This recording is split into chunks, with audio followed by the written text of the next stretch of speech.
নমস্কার, আমি অ্যাডভোকেট বিপাশা সোম। আজকে আমি সোশ্যাল মিডিয়াতে বহুল চর্চিত একটা টপিক প্রিনাপশিয়াল এগ্রিমেন্ট নিয়ে আলোচনা করব। প্রিনাপশিয়াল এগ্রিমেন্ট বা বিয়ের আগে এগ্রিমেন্ট, এটা কি ভারতবর্ষে বৈধ, বা ওয়েস্ট বেঙ্গলের মধ্যে কি এই রকম এগ্রিমেন্ট বৈধ?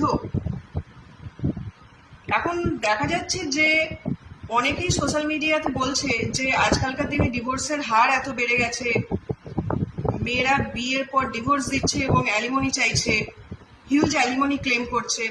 তো এই কারণে অবশ্যই প্রিনাপশিয়াল এগ্রিমেন্ট করে বিয়ে করা উচিত।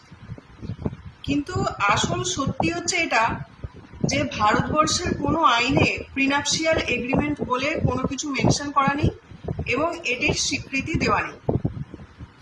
আপনি যদি প্রিনাপশিয়াল এগ্রিমেন্ট করেনও এবং তাতে যদি এরকম কোনো ক্লজ লিখে দেন যে ওয়াইফ বিয়ের পর ডিভোর্স চাইতে পারবে না, বা ওয়াইফ বিয়ের পর মেনটেন্যান্স ক্লেম করতে পারবে না, বা হাজব্যান্ড বিয়ের পর তার বাপের তার নিজের বাড়ির লোকেদের সাথে থাকতে পারবে না, এরকম ধরনের যদি কোনো যেগুলো social policy, public policy maintain করে না, এই ধরনের যদি কোনো ক্লজ প্রিনাপশিয়াল এগ্রিমেন্টে আপনারা লিখে দেন, লিখে তো আপনারা দিতেই পারেন, কিন্তু আদালতে যেই মুহূর্তে সেই প্রিনাপশিয়াল এগ্রিমেন্টটা পেশ করা হবে সেই মুহূর্তে সেই এগ্রিমেন্ট খারিজ হয়ে যাবে বা বাতিল হয়ে যাবে। এখন এই ক্ষেত্রে একটা এক্সেপশন আছে যেটা আপনাদের অবশ্যই জানিয়ে রাখা উচিত। আপনারা সবাই জানেন যে ভারতের একটি স্টেট বা অঙ্গরাজ্য হচ্ছে গোয়া।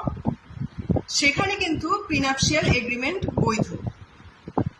পর্তুগিজ সিভিল কোড এখনো পর্যন্ত সেখানে অ্যাপ্লিকেবল আছে এবং পর্তুগিজ সিভিল কোড অনুযায়ী গোয়াতে যে সমস্ত কাপল ম্যারেজ করতে যাচ্ছেন তারা প্রিনাপশিয়াল এগ্রিমেন্ট করতে পারে।